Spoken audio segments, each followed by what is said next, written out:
Professor, I must say that this is the most annoying assignment that I have had to do in a long time. So here you go. I spent 30 minutes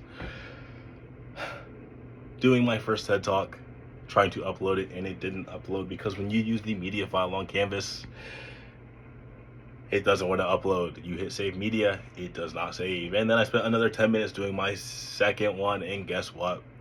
It did not save. So I spent 40 minutes talking to my camera on my laptop to try and submit this assignment, and guess what happened? It did not submit. So here we are, third time recording, and guess what? We are doing this one though on my phone to submit to YouTube to then put into this Canvas document. So as we get started with this third presentation of my TED Talk for the CAINE Mutiny, I must say there are three interesting things about this movie that I will relate back to organizational behavior. And guess what? Let's get started. As we start off this movie, the USS CAINE Mutiny, we see our first individual that we're going to meet, Keith. He's going to be an officer in the Navy. He is currently in ROTC for the Navy at Princeton, and guess what? This is his graduation day. He is getting his orders for his first deployment onto a carrier. Guess what? He's getting put onto the USS CAINE. Who would have suspected? Who would have suspected? Keith is being put onto the USS CAINE, and as he's down at the shipyard, he sees this beautiful looking ship off in the distance, shiny, the crew wearing proper Navy uniforms, and he's like, wow, this is an amazing first assignment. And guess what? He walks through that ship to a ship docked right beside it to realize this first ship he saw was not the USS CAINE. What a tease. He's off to the next ship, and guess what? This ship is dirty, dungy, the crew not in proper Navy uniform, and he realizes this ship is not up to Navy standards. Now, it is at this time that we also meet the captain of the USS CAINE, and guess what? His first interaction with Keith, this man has no shirt on, he's sitting down in a chair, and he's smoking and puffing on a cigar. You can understand Keith, a Princeton boy who did Navy ROTC, was not thoroughly happy or enjoyed this at all. He expected when he joined the Navy he'd be with a upright standing officer, captain leading the ship. It's not at all what he got. We meet a couple other important characters along the way as well, one being Tom Kiefer, who I believe to be one of the third in charge people on the ship, and the second in command being Steve Merrick, also known as Fireball. This is where we get the first interesting thing that we learn about for this movie that we can relate back to organizational behavior. And guess what it is? It's organizational structure. The organizational structure of the military is a complex structure, and a complex structure is different than a regular organizational structure in the way that we can define a regular structure, something like a diner. A diner being where you have one singular boss and everybody works underneath them. But guess what? This is the military. It's not that basic.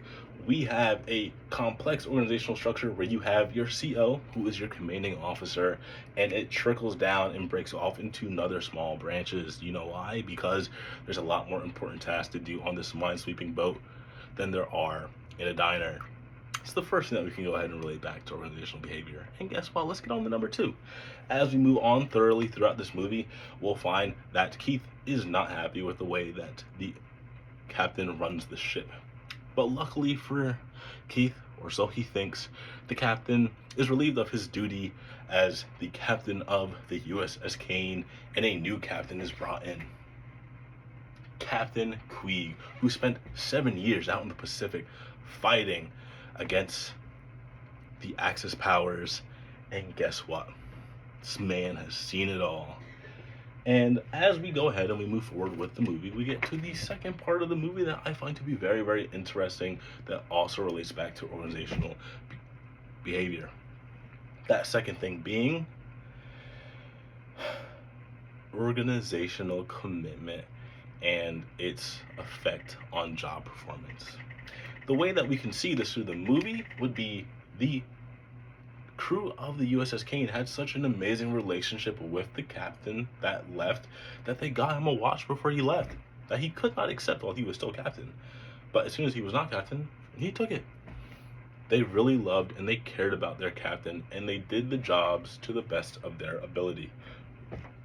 We see that change, though, through the story of the USS CAINE Mutiny, because as they are given more and more rigorous tasks and things to do from Captain Queeg, they are fed up with his antics. And so as we go through the movie, we could see the correlation that organizational commitment has to job performance. And in the context of the movie, we could say that the organizational commitment of the crew lowers, which then has a negative effect on, guess what? Job performance. Who would have seen that coming? We see this in many different ways through the movie, but one of the ways that we could surely show it is that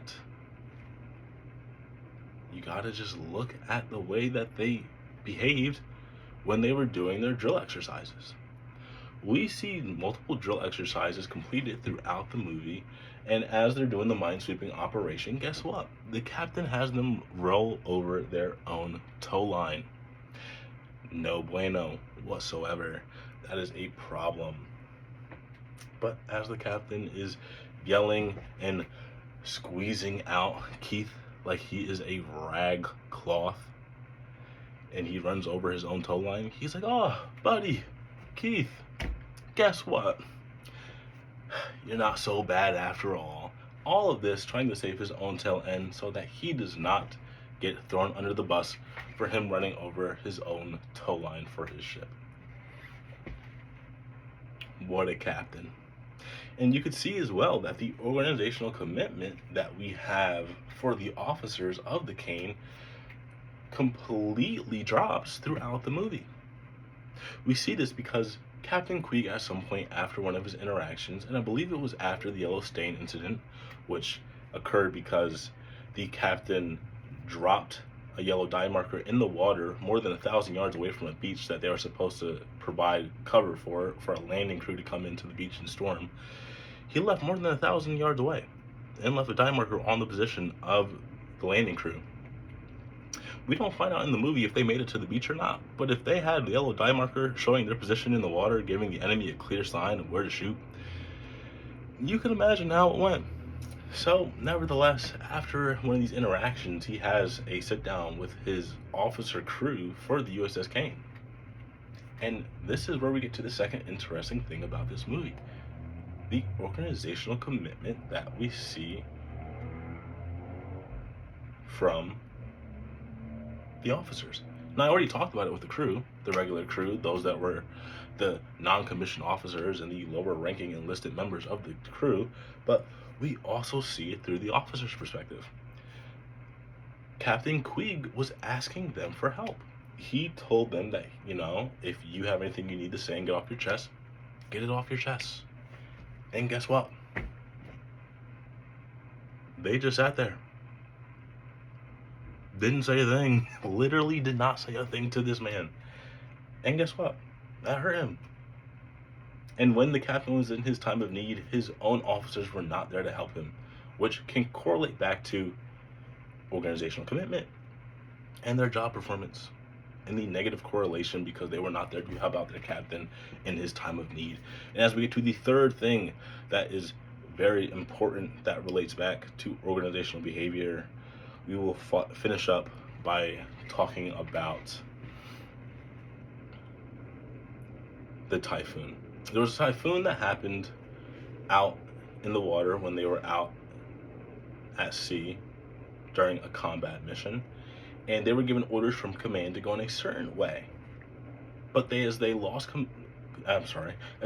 communications with command, and they were going in the direction that command last gave them, they were going right towards the heart of the typhoon. And as you can imagine, that's not smart at all. And as they were going in that direction, they started to lose the ship. The ship started to break apart, And at this time, Captain Queeg froze. He froze under pressure. And this is how we get to the Caine Mutiny. The second in command, Steve Merrick, feels that Captain Queeg is no longer suited to be captain of the ship, and he takes over command and helm of the ship. As soon as Captain Queeg unsnaps from his frozen self that he was due to his PTSD or shell shock that he had received, he said, "Who gave you command of my ship?" And Steve Merrick, the second in command, tells Captain Queeg that he is no longer fit to be captain of this ship. And he takes command. And at this time, you now have two people in leadership position that are giving orders to the men. And guess what? Now they do not know which way to go because they have two leaders giving them two completely different directions. One says go in the way that command was telling us. Another one says steer the opposite way so we're not going straight towards the Typhoon. And it was at this time that, well, decisions had to be made. And guess what? Decisions were.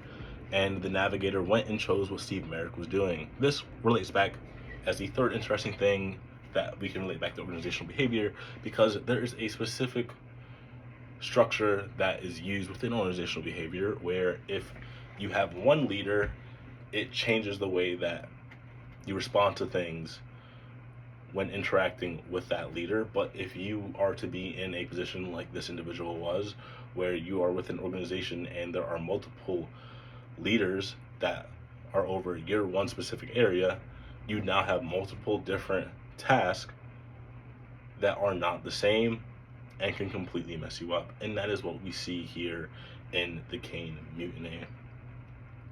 That is the three interesting things that I have about the Caine Mutiny that I learned, and that wraps up my TED Talk.